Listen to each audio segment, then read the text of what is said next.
Hi, my name is John Sanders and welcome to my blog. And welcome to this week's edition of Mind Your Own Mondays. I created Mind Your Own Mondays to help us stay focused on the things that are most important to us and really help us get to wherever it is we're trying to go.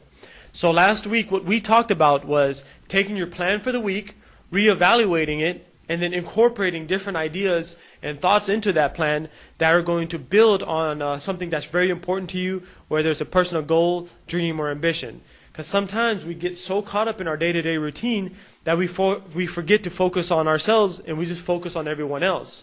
Now, there's nothing wrong with focusing on everyone else, but we need to give ourselves some love as well. So this week, we're going to be on a similar vein, and we're going to talk about focus. I'm not so concerned about being focused or unfocused, because I think a lot of you are very focused. What I'm more concerned about is what are you focused on.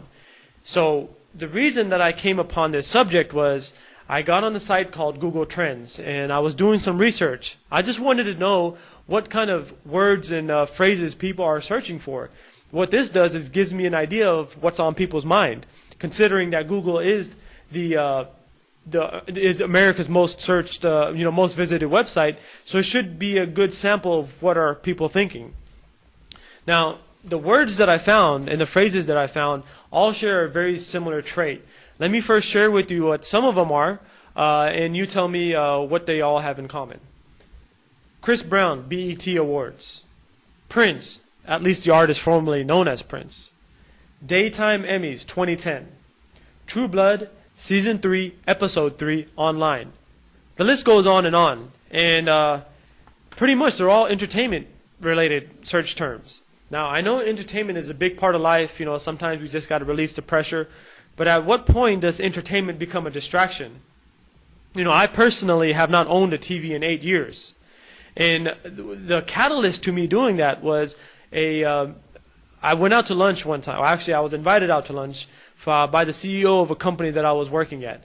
Very nice guy. Until this day, I admire him very much. And we got to talking about a variety of subjects, and we got on the topic of books. And it turned out that he and I had read some of the same books. Now, that was a little bit surprising to him because the type of books that I was reading at that time were not very common for someone of my age. So he told me, he said, you know what, John? There came a time in my life where, I stopped watching TV, mainly because I'd rather go out and live my own life than watch other people live their life. And that had a real big impact on me. And, I did some research on that subject as well. And, if you think about it, if the average person watches about 2 hours of TV or does some form of passive entertainment for 2 hours a day, that adds up to about 2 years out of a normal person's life, which is about 75 years old. So when you take that into consideration, when you're 75 years old, would you like to find a way to add another 2 years onto your life? I know I would. So one of the things I do is I conserve those 2 years on the front end by focusing on things that are very important to me and not doing things that pretty much waste my time. Now, I'm not taking a personal shot at anyone that watches TV. There's a lot of fantastic things on TV. All I'm trying to do is illustrate how sometimes we get so caught up in our day-to-day routine that we run out of time to do some things that are going to build on our future, whether it's retiring, whether it's reaching optimal health, whether it's spending as much time with your kids while they're still young. Whatever it is, these are things that you can actually focus on if you make the time for it. So this week what we're going to do, last week we reevaluated our plan. This week we're going to do something a little bit more specific. We're going to create questions that are going to guide our focus through all the stuff that we got going on this week. Now, I got this idea from a book that I read. It's called Awaken the Giant Within by Tony Robbins. And in that book, he specifically talks about how using questions, you can guide yourself and reshape your focus onto what's very important to you. So, for example, if you ask yourself, I wonder what chocolate ice cream with pecans and praline tastes like. Probably your next step is going to be to get yourself some chocolate ice cream with pecans and pralines to see what it tastes like.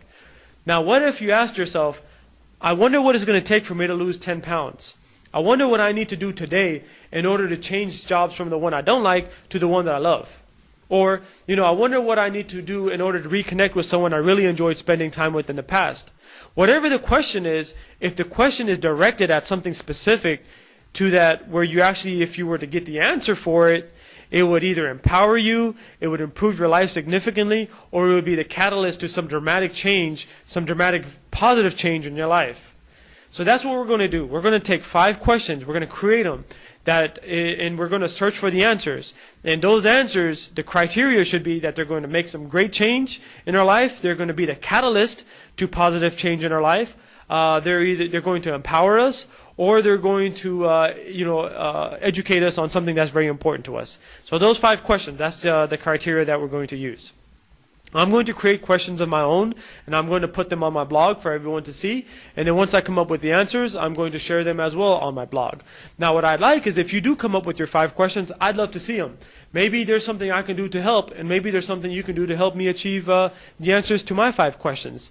So this is going to be our project for this Monday, and it should carry us into this week, and then next week we're going to start a new project for next week's edition of Mind Your Own Monday. So in the meantime, I really appreciate you watching, and just remember, go out and do what you do. Stay inspired, stay motivated, stay on top of it. Don't let anyone get in your way. This is your life. It's your one shot. You do what you want to do with it. You're not here to serve anyone else but yourself. Just remember that. Until then, just make it happen. My name is John Sanders, and thank you for watching.